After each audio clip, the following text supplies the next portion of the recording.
शारदीय नवरात्रि का शुभारंभ 3 अक्टूबर से हो रहा है। उस दिन के बाद 9 दिनों तक 9 अलग अलग देवियों की पूजा की जाएगी।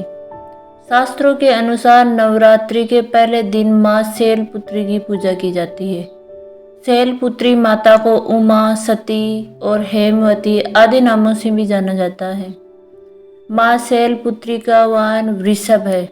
माता के माथे पर चंद्रमा सुशोभित है और उन्हें सफ़ेद रंग प्रिय है।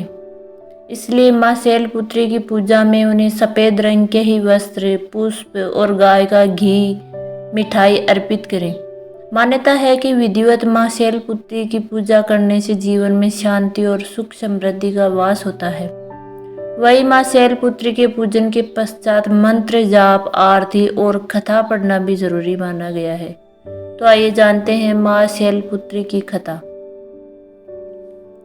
पौराणिक कथा के अनुसार एक बार प्रजापति दक्ष ने अपने घर पर यज्ञ का आयोजन करने का सोचा, तो उन्होंने सभी देवी देवताओं को अपने यहाँ आने का निमंत्रण भेज दिया। लेकिन राजा दक्ष ने भगवान शिव को नहीं बुलाया। देवी सती को लगा कि उन्हें भी बुलावा भेजा जाएगा, परंतु उन्हें यहाँ यज्ञ में आने का निमंत्रण नहीं आया।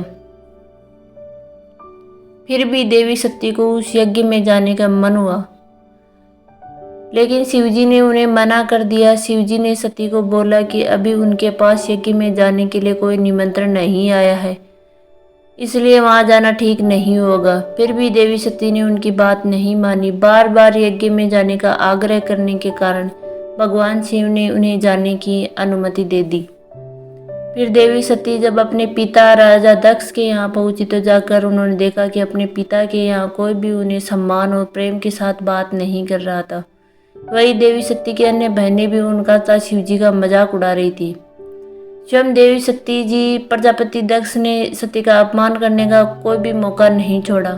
इस प्रकार वहां मौजूद सभी लोगों ने सती के साथ रूखा व्यवहार कर रहे थे। लेकिन जब सती की माता ने अपनी बेटी को देखा तो प्यार से गले लगा लिया, परंतु अन्य सभी का ऐसा व्यवहार देखकर सती बहुत दुखी हो गई। तब अपना और अपने पति शिवजी का अपमान उनसे सहन नहीं हुआ। इसके बाद इस अपमान से अत्यंत दुखी होकर सती उसी समय वहां यज्ञ की अग्नि में कूदकर स्वयं के प्राण त्याग दिए। जैसे ही भगवान भोलेनाथ को इस बात की जानकारी हुई तो वे भी बहुत दुखी हुई। उसके बाद दुखी भगवान शिव क्रोध से आग बबूला होते राजा दक्ष के आ गए और तुरंत यज्ञ को ध्वस्त कर दिया, उनका सिर धड़ से अलग कर दिया। मान्यता है कि इस सती ने फिर हिमालय की पुत्री शैलपुत्री के रूप में जन्म लिया। पार्वती और हेमवती भी इसी देवी के नाम है। शैलपुत्री का विवाह भी भगवान शंकर से हुआ। शैलपुत्री शिवजी की अर्धांगिनी बनी। इनका महत्व और शक्ति अनंत है।